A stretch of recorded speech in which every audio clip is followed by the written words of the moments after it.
हरे कृष्णा, राधे राधे। दोस्तों, स्वागत है आपका हमारे चैनल शिखा भक्ति धारा में। आप सभी लोगों को भादो पूर्णिमा की हार्दिक शुभकामनाएं। पूर्णिमा तिथि का हिंदू धर्म में एक विशेष महत्व होता है और भाद्रपद पूर्णिमा के दिन भगवान विष्णु के सत्यनारायण स्वरूप की पूजा अर्चना की जाती है। साथ ही इस दिन उमा महेश्वर व्रत भी रखा जाता है और आज के दिन ही पितृ पक्ष यानी श्राद्ध प्रारंभ होता है, जो अश्विन अमावस्या के दिन समाप्त होता है। भाद्रपद पूर्णिमा के दिन किसी भी पवित्र नदी में स्नान करके दान पुण्य, पूजा पाठ और पितरों का तर्पण व श्राद्ध करने से पितृ प्रसन्न होते हैं। इसलिए भाद्रपद पूर्णिमा के दिन स्नान दान करने का विधान है। ऐसी मान्यता है कि भाद्रपद पूर्णिमा के दिन भगवान विष्णु सहस्त्र नाम की कथा का पाठ अवश्य ही करना चाहिए। इससे व्यक्ति के सारे दुखों से छुटकारा मिलता है और घर में सुख समृद्धि आती है। इस दिन भक्त भगवान विष्णु और चंद्रदेव के साथ माँ लक्ष्मी की भी विधि विधान से पूजा अर्चना करते हैं। इस दिन व्रत रखने और गरीबों व जरूरतमंदों को दान देने से मानसिक शांति, पापों का नाश और सुख समृद्धि की प्राप्ति होती है। पूर्णिमा के दिन गंगा या अन्य पवित्र नदियों में स्नान करने से भक्तों के सभी पाप धुल जाते हैं और उसे पुण्य की प्राप्ति होती है। पूर्णिमा तिथि के बारे में जानते हैं तो पूर्णिमा तिथि प्रारंभ हो रही है 7 सितंबर 2025 को प्रातः 1:41 से और पूर्णिमा तिथि का जो समापन हो रहा है वो 7 सितंबर 2025 को देर रात्रि 11:38 PM पर। तो भाद्रपद पूर्णिमा के दिन पूजा पाठ, स्नान दान का जो शुभ मुहूर्त रहेगा वो इस प्रकार रहेगा। पहला ब्रह्म मुहूर्त रहेगा सुबह 4:31 से 5:16 तक, ये सबसे शुभ मुहूर्त है। और दूसरा मुहूर्त रहेगा निशिता मुहूर्त, जो कि रात्रि 11:56 से 12:42 तक रहेगा। लेकिन इस समय चंद्र ग्रहण का प्रभाव होने के कारण इसका उपयोग सीमित हो सकता है।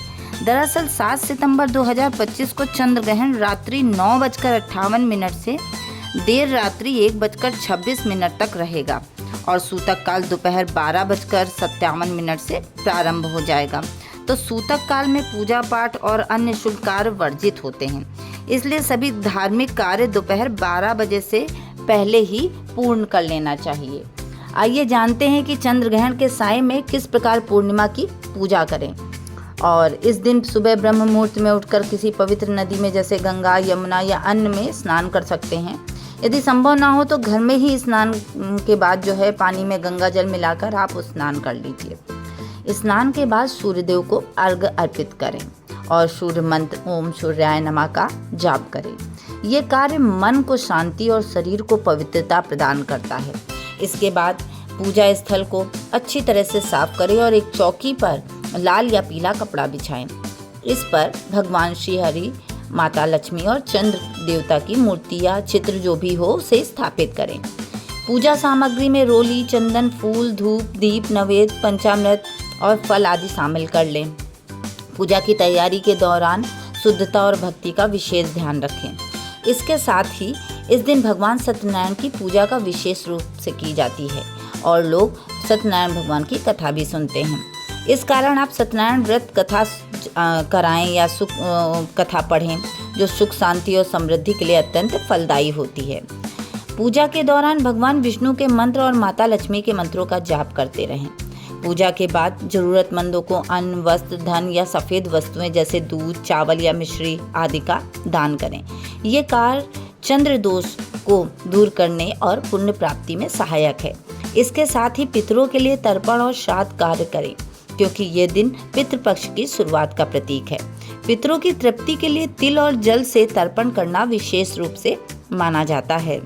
भाद्रपद पूर्णिमा का व्रत रखने की परंपरा है। इस दिन सात्विक भोजन जैसे खिचड़ी, फल और दूध का सेवन करें।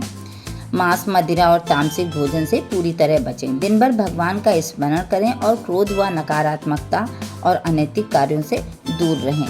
इस प्रकार करके आप पूर्णिमा का व्रत पूर्ण कर सकते हैं।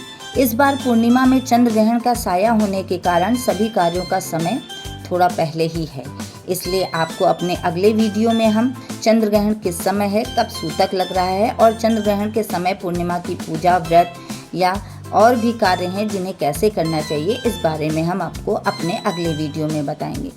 अगर वीडियो आपको पसंद आया हो, वीडियो में दी गई जानकारी अच्छी लगी हो तो प्लीज़ वीडियो को लाइक करें, शेयर करें व सब्सक्राइब करें।